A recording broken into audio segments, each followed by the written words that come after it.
and welcome to today's 5 at 5. I am so glad you joined me and am very excited about what the Lord has to say to us. This is the day the Lord has made. Let us choose to rejoice and be glad in it.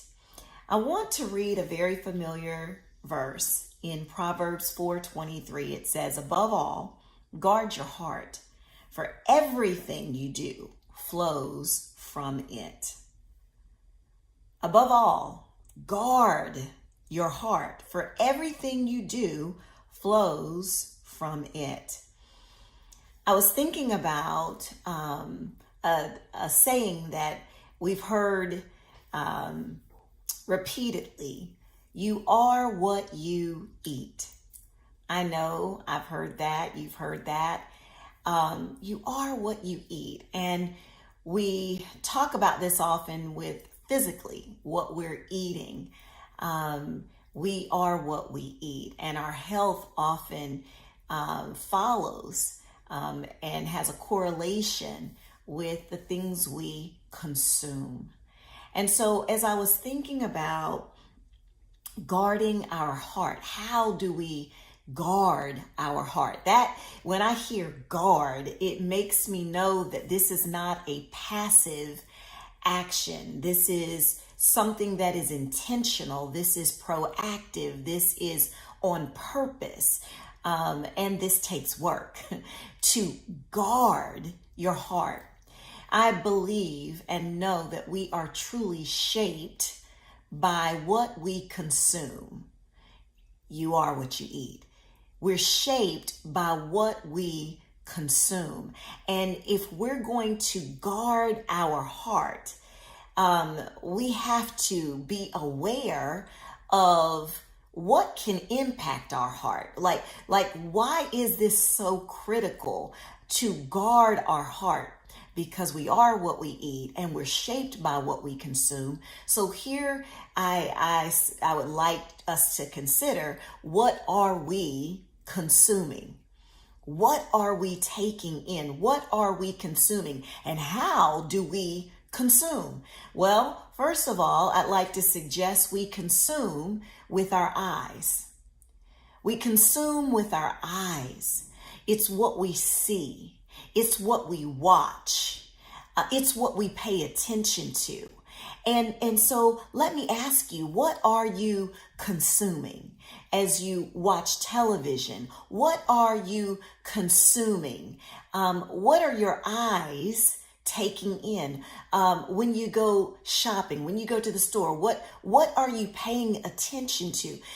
Even at church, are you focused on the word, or are you paying attention to and distracted by things that don't add value?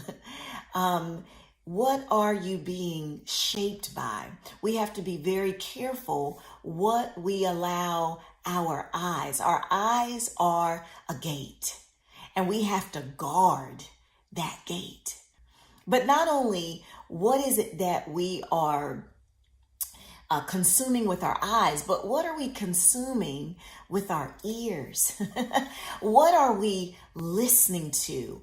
Conversations that have no value, gossip, dressed up in the form of, well, let me just tell you what's going on with so-and-so so we can pray. Right. That all sounds good, right? But what are we listening to? Is it a bunch of garbage? And I've heard my dad say, our pastor, if somebody's bringing you garbage, do they consider that you're a garbage can? What are we listening to? Listening to on the radio, listening to what conversations, listening to like what is it that you are consuming? Does it lift you up? Does it edify? Does it tear you down?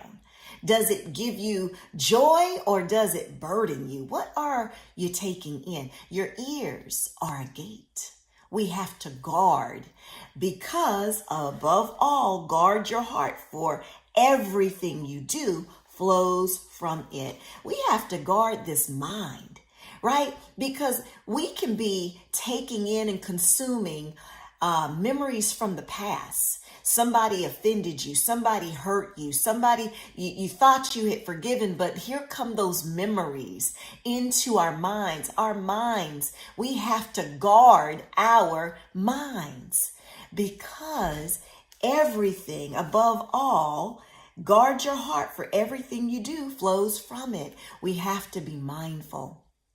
I pray that you will consider what you are consuming and how you are being shaped by what you are consuming. I know I'm looking at me saying, Kim, you are being shaped by what you are consuming. What is healthy to consume? I can tell you it's the Word of God.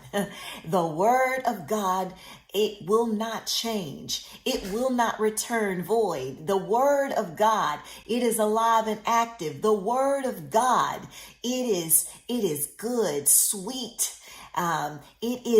It convicts us, it convinces us, it converts us. It's the Word of God. So I just want to encourage you to pay attention to what you're consuming. And if there's some things you've been consuming that are unhealthy, that are damaging, that are hurtful, then I would suggest stop consuming them.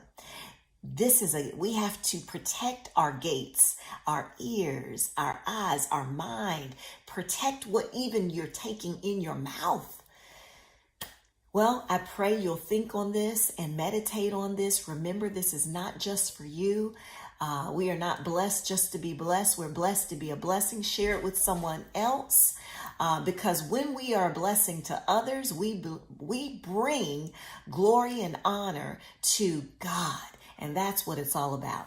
I look forward to seeing you on the next 5 at 5. Be blessed.